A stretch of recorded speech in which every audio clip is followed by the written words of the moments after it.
பிரியமானவர்களே, இந்த நாளில் உங்களை சந்திக்க நான் மிகுந்த மகிழ்ச்சி அடைகிறேன். இந்த நாளிலே கர்த்தர் நமக்கு கொடுக்கிற வாக்குத்தத்தம் சங்கீதம் 56வது சங்கீதம் 9வது வசனம். Psalms 56 verse 9. நான் உம்மை நோக்கி கூப்பிடும் நாளில் என் சத்துருக்கள் பின்னிட்டு திரும்புவார்கள், தேவன் என் பட்சத்தில் இருக்கிறார் என்பதை அறிவேன். நான் விசுவாசிக்கிறேன், நீங்கள் கூப்பிடுகிற நாளிலே சத்துருக்கள் பின்னிட்டு திரும்புவார்கள். இந்த காலை வேளையிலே கர்த்தரை நோக்கி கூப்பிடுங்க. சத்துருக்கள், உங்களை பின்தொடர்கிற சத்துருக்கள், உங்களை அழிக்க நினைக்கிற சத்துருக்கள், உங்களை மேற்கொள்ள நினைக்கிற சத்துருக்கள் எல்லாரும் பின்னிட்டு திரும்புவார்கள். ஏனென்றால் கர்த்தர் உங்கள் பட்சத்தில் இருக்கிறார். அதை அவர்களும் பார்ப்பார்கள், நீங்களும் அறிந்து கொள்வீர்கள். கர்த்தர் உங்கள் கூட இருக்கிறார். நான் விசுவாசிக்கிறேன், நீதிமானுக்கு கர்த்தர் துணையாக இருக்கிறார். இந்த காலை வேளையில் கர்த்தர் உங்களுக்கு துணையாக இருக்கிறதுனால, உங்கள் பட்சத்தில் இருக்கிறதுனால நீங்கள் கர்த்தரை நன்றியோடு துதியுங்கள். நம்ம எல்லாரும் ஜெபிக்கலாமா? நன்றி ஆண்டவரே, இந்த அருமையானது வேலைக்காய் சோத்திரிக்கிறோம்.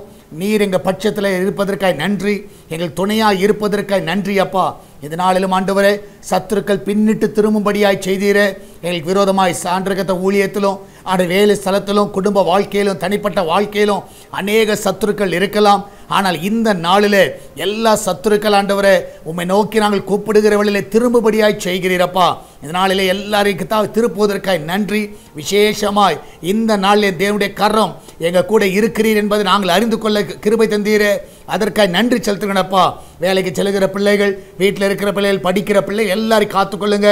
என்னால் தாவே அவர்களுக்கு எல்லாம் ஸ்கூலுக்கு நல்ல அட்மிஷன் கிடைக்க செய்யுங்க, நல்ல விரும்பின கோர்ஸ் கிடைக்க செய்யுங்க.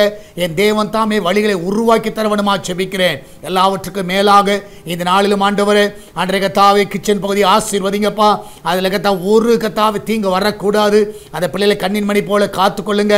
ஆப்பத்துக்கும் தண்ணீருக்கும் எண்ணெய்க்கும் மாவுக்கும் குறைவில்லாமல் நடத்துங்கப்பா. வயதான பெரியவர்கள் நல்ல சுகத்தையும் நல்ல பலனை கட்டளையிடுங்கப்பா.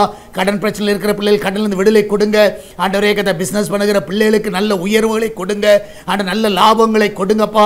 ஆர்டர்ஸ் அவர்களை தேடி வர உதவி செய்யுங்க. எல்லாவற்றுக்கும் மேலாக ஆண்டவரே, சுகப்பிரசவத்துக்காய் போகிற பிள்ளைகள் நல்ல சுகத்தோடு பிள்ளை பெற்றெடுக்க உதவி செய்யுங்க. அன்றைய இன்றைக்கு போகிற பிள்ளைகள் ஜெயத்தோடு திரும்பி வர உதவி செய்யுங்கப்பா. அன்றைய அது மாத்திரமல்ல ஆண்டவரே, வெளிநாட்டில் இருக்கிற பிள்ளைகள் அவர்களை சுகமாய் தங்க பண்ணுங்க. அந்த தேசத்தில் அவர்களை சமாதானமாய் காத்துக்கொள்ளுங்க. அந்த தேசத்தில் அவர்களை சுகமாய் கத்த வழிநடத்தோடுமா ஜெபிக்கிறேன்ப்பா. ஆண்டவரே, இந்த நாளில் சால்வேஷன் டிவிக்காக ஜெபிக்கிறோம். அவருடைய தேவைகள் எல்லாம் சந்திங்கப்பா. இதனாலே கத்தாவே ஆண்டவரே, கத்தாவே ஜனங்களுக்கு ஊழியத்துக்கு தாராளமாய் கொடுக்க எழுப்புவீராக. தேவைகள் எல்லாம் அற்புதமாய் சந்திப்பீராக. இதுவரைக்கும் நடத்துவது எல்லா பாதைகளுக்காய் நன்றி அப்பா. நீர் அதிசயமானவர் என்பதை நாங்கள் பார்க்கணும், அற்புதமானவர் என்பதை நாங்கள் பார்க்கணும் ஆண்டவரே.